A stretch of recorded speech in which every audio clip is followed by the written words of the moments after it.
The man accused of murdering 2 South Boston doctors will be sentenced on Friday, but after making multiple disturbing outbursts in court, there is concern he could be disruptive as the victims' families attempt to address the court with their emotional statements. Boston 25 News reporter Robert Goulston covered the trial, and tonight he's asking about how the court could handle things on Friday. Not just once. Hey, yo, Papas, you better hope that I never get out of jail.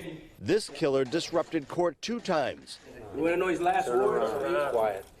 He said no. Be quiet. Court officers hauled Bumpamim Teixeira out both times. He was not allowed back in when the verdict was read.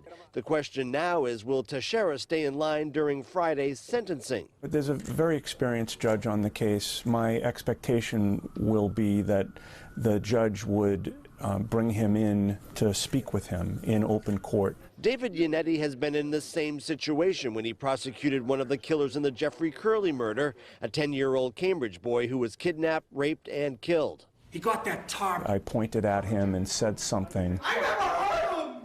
I never heard you! He stood up in the middle of it and proclaimed his innocence, screamed out, and was ushered out of the courtroom. Yannetti remembers then dealing with the same concern about the killer doing it again during the impact statements and sentencing.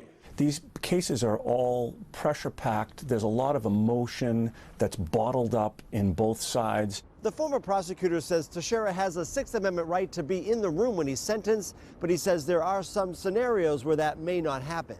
The defendant has a right to be there.